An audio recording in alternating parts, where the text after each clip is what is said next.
Buenos días, hoy hablaremos del estudio de corte transversal junto a mis compañeros Alejandro Mendoza, Juan Santiago, Melissa Sierra y mi persona, Eduardo Salamanca.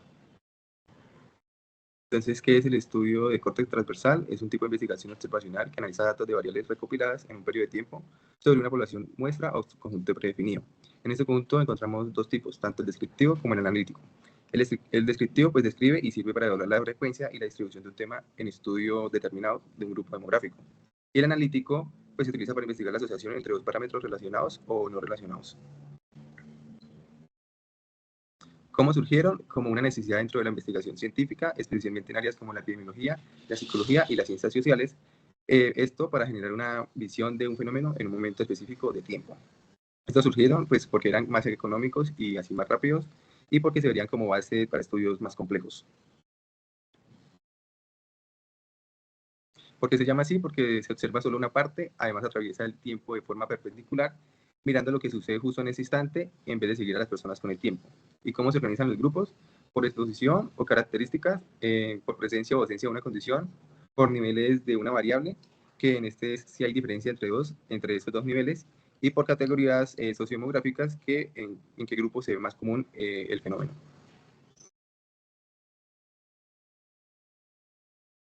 Bueno, ahora ya hablando de lo que son las ventajas y el uso de ese tipo de estudio, pues vamos a tener que este va a ser útil para poder estimar lo que es la prevalencia de las enfermedades y las exposiciones, y así como poder proporcionar una información valiosa para lo que es la planificación y la asignación de recursos en lo que es la salud pública. También tenemos que, pues, en esos estudios se van a poder identificar las asociaciones entre exposiciones y lo que son los resultados, y pues esto nos va a poder ayudar en la generación de nuevas hipótesis, que pues a lo largo pueden ser estudiadas más a fondo. También tenemos que estas pueden utilizarse para poder evaluar las tendencias en la prevalencia de enfermedades o de factores de riesgo. Y pues esto va a ser crucial para poder llevar como un monitoreo de lo que es la salud pública y la evaluación del impacto en las diferentes intervenciones. También tenemos que ese tipo de estudio en lo que es la investigación de brotes de enfermedades infecciosas nos va a poder ayudar a poder identificar rápidamente lo que es la fuente de exposición y los factores asociados de esta enfermedad con la población afectada o la población en riesgo. También tenemos que esto nos va a ayudar en la planificación de servicios de salud, ya que la información que tenemos sobre la prevalencia de la enfermedad y las necesidades de salud obtenida a través de estos estudios va a ser fundamental para poder llevar a cabo lo que es una planificación y la organización de los servicios de salud, así como lo es la asignación de recursos y otras cosas. Por último, tenemos que estos tipos de estudio va a ser útil para poder explorar las asociaciones entre múltiples variables cuando el conocimiento sobre un tema pues va a ser como limitado. Ya ahora en las desventajas o cuando no es adecuado usarlo, tenemos que este no se debe usar cuando el objetivo va a ser establecer relaciones de causalidad, ¿sí? Ya que al medir lo que es la exposición y el resultado al mismo tiempo, pues no se va a poder determinar si la exposición presidió el resultado. Entonces, no vamos a poder establecer como una relación entre causa y efecto, ¿sí? Entonces, si encontramos una relación entre fumar y tener tos, no podemos saber si fumar causa la tos o si las personas que tienen tos son más propensas a fumar, ¿sí? También tenemos que pues, los estudios transversales tienden a sobre representar los casos de enfermedad de larga duración y subrepresentar los casos de enfermedad de corta duración. Por último, tenemos que estos no van a ser útiles para poder estudiar enfermedades raras o de baja incidencia. Y también este estudio, pues, si la exposición de interés va a variar a lo largo del tiempo para un mismo individuo, una única medición transversal, pues no va a poder reflejar lo que es la exposición relevante para el desarrollo de este resultado. Y por último, tenemos que no va a ser adecuado utilizar ese tipo de estudio cuando necesitamos calcular la incidencia de una enfermedad, ya que, pues, como he dicho anteriormente, este estudio se va a basar es en la prevalencia. Bueno, primero, en las medidas pues, epidemiológicas frecuencia encontramos lo que es la prevalencia, que eso pues, nos indica cuántas personas tienen una enfermedad o condición en un grupo o en un momento específico. Luego tenemos la prevalencia relativa, que es que compara la prevalencia de enfermedad de los individuos expuestos y los individuos no expuestos. Y ya luego tenemos el odds o OR, que es que compara pero la probabilidad de tener una enfermedad en los expuestos y en los no expuestos. Bueno, ya tenemos lo que es como la estructura del corte transversal, entonces tenemos el reclutamiento, la población de referencia, en la que se hace pues en una población definida con un tiempo, un lugar específico y los individuos pues que tengan ciertos, que cumplan esos ciertos criterios. Luego se define pues qué se va a estudiar, la exposición, algún factor de interés como puede ser el tabaco, y luego se va a medir el a medir, que es como viene siendo la enfermedad.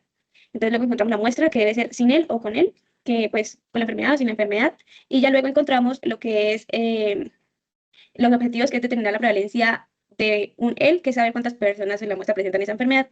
Evaluar propiedades de una prueba diagnóstica, que se está probando una herramienta para diagnosticar algo, entonces se compara a ver si sirve o no sirve con esa medición. Y estudiar las asociaciones que pueden observar si hay relación entre una exposición y una presencia del evento o enfermedad. Y eso, pues, en un ejemplo sería como las personas que consumen ciertos alimentos como procesados o altos en azúcares, se asocia a lo que es la diabetes.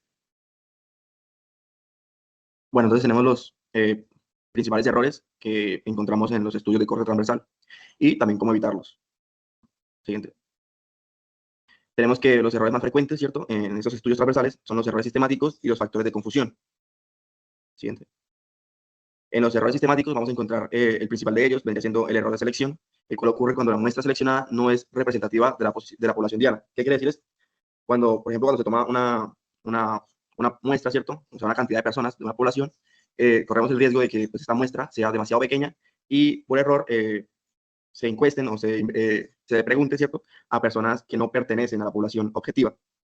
Un ejemplo vendría siendo pues, el estudio sobre la salud mental, que solo encuesta a personas con internet.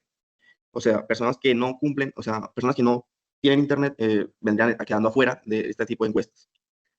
¿Cómo evitarlo? Pues tenemos que definir claramente a la población objetivo. Tenemos que utilizar métodos de muestreo probabilístico aleatorio simple para asegurar que cada individuo de la población tenga una probabilidad de participar en la encuesta. Siguiente.